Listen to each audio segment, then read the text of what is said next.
So this illustrates this idea of the anode over a region and the cathode over the region. So here's the electrode, here's a cortical cell, and when you put the anode on the top, current flows, in this case you can imagine from the top of the screen to the bottom of the screen, right?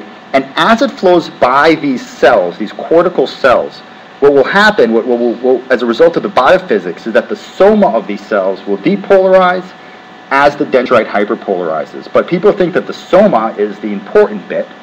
So they'll say that anode depolarizes the soma, right? I'm being very specific. Depolarizes the soma, and if you depolarize the soma, that will increase the excitability of a brain region. Does not make it fire, but just sort of increases its tone. And if you do cathode, the opposite thing happens. And so this is why directionality matters. Because if you put the anode at the top, current is flowing downward. But if I put the cathode at the top, current is flowing outward. I don't have to have that picture. I don't. And the soma will hyperpolarize. So this is where this notion of directionality comes in and why we represent that in our models. Anode and cathode are not the same. Because inward and outward current are not the same. And again, anode is thought to increase excitability. Cathode is thought to decrease it.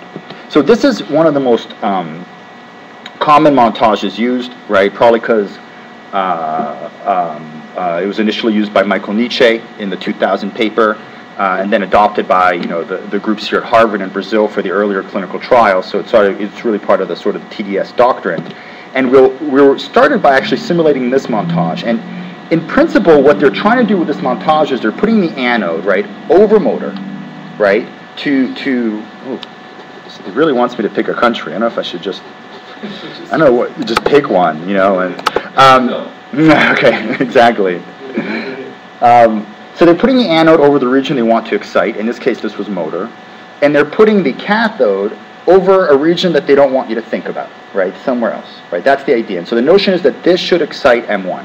And to be honest, it does, right? It's been shown to excite M1. But this was the normal thinking. So we ran a computer simulation of this.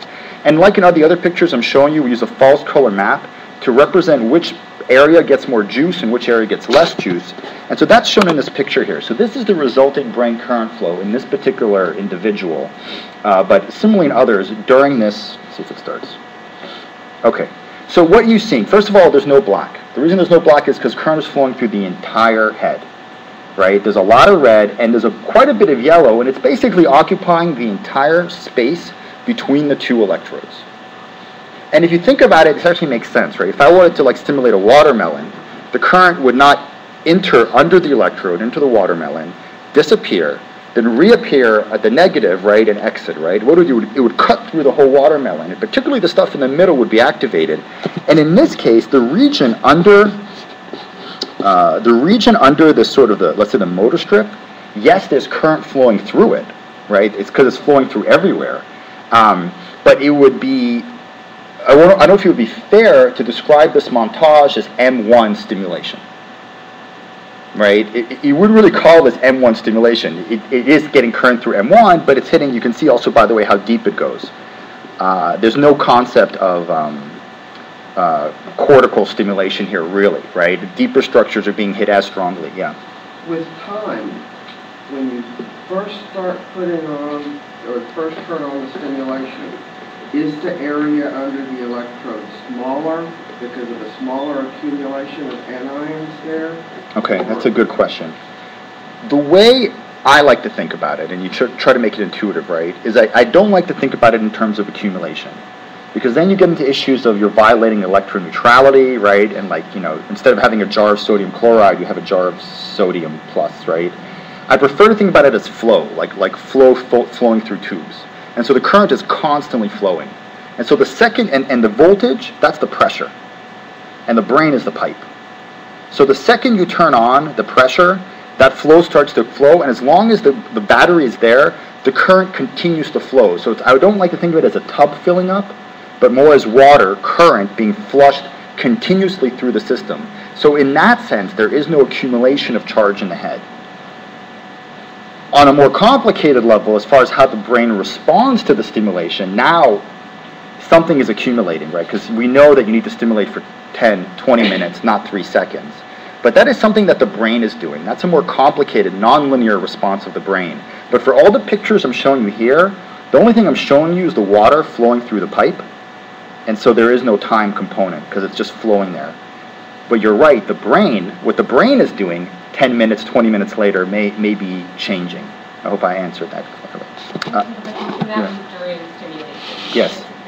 So in the slicing, it appears that there's increased activation under the cathodial. Well, in this case, I'm not showing directionality. I'm just showing juice. Oh. But there's juice everywhere. But under the cathodial, it is mostly outward, typically. And in fact, yeah, go ahead. Well, just okay. So with the electric field from red to yellow. Yes. Right? So we're not supposed to think anodal is red here. Okay, so this picture here shows you. Never mind these two components. This picture here shows you in a different picture. In this picture, red is inward and dark blue is outward. And I'll tell you, I had this. We've still not published this result. I had this result about 6 years ago. I was afraid to show it in front of the clinical community. Okay, I was very afraid to show this picture because what this picture shows you is that actually, under the anode, you definitely do not see a glowing red, yellow-red area here. And you certainly don't see a dark blue here, right? Remember, in this picture here, yellow and red is inward, dark blue is outward. Rather, what you see is a complete zebra stripe of patterns. What is happening is the current is flowing through the head and it's diving in and out of gyri. And so it doesn't matter where so you have gyri, gyri, gyri. So it's flowing in, out, in, out, in, out. So what you get are this zebra stripe form of activation. It is, in the previous picture I showed you with the electrodes here, it looks strongly inward and strongly outward. But in this case, most of the current is actually flowing sideways, and so you lose this. Now, I feel a little bit more comfortable showing this now because we have some insight of how to reconcile this with clinical data that clearly shows that a nodal over M1 leads to excitation and cathodal leads to inhibition. But these current flow maps show that it's a little bit more subtle. I'll briefly mention some work we're doing using something we call high definition TDCS. This is where instead of using the large electrodes, we use small electrodes. These are these HD electrodes. And you can start to position them in different shapes. This shape is called, it's not very creative, 4x1 because there's 4 electrodes and there's one in the middle. And the notion here is that current will enter under the center electrode, go into the head, and then basically be collected by the outer electrodes. That's the notion. This is sort of the computer simulation, just a prediction of what would happen. And again, you can see here that it's really much more focal, right? And in fact, if you make the ring smaller and smaller, you can start to increase the focality, right? So this is really, we're really talking here about TMS levels of focality. So this was an example of just an engineer sitting in, some dusty, maybe not so dusty, some corner, right, with their computer, fooling around. But this was a prediction, and it was a prediction that, and also, by the way, you can start at this point talking about cortical stimulation because it's focal as well. This was the publication that sort of spells that out. There is now hardware that this is sort of a schematic of what the high definition electrode looks like. That's just a fancy picture. I mean, I don't think you're supposed to gain it. But there are these high definition electrodes. We spent quite a few years designing them, and there are clinical trials running. In fact, all the ones here, since I made the slide, are pretty much complete, and we've been pretty lucky as far as the outcomes that seem to validate some of the core predictions. I'll just mention one of them. Yeah. So is the flow more like field lines? So in this case, what happens is that the current is, if you think about, let's say, the water analogy, the current is the middle, let's say, is the anode. The current gets pushed in and it gets flowed into the brain, and then it's collected by the 4 outer electrodes. And so the reason it's focal is there's no reason why the current would flow in, go to the eye, temporal, and swing back. It really has no, physically it just has no incentive. So it's sort of the ring prevents the spread. No, and previously when people talked about how transcranial stimulation is not focal and TMS is focal, well, yeah, if you take a huge pad and put it here, and you take a huge pad and put it here, it's not going to be focal. But there was no efforts to try to optimize it. Same thing if I took a magnet that was the size of this table and put it over your head, it wouldn't be focal either, right? So this is not like some high-tech stuff, you know what I mean? This is just wires being split, you know? And yet very quickly we can start to dramatically improve. We can make some interesting proposals for how things might be improved. And so this is one example of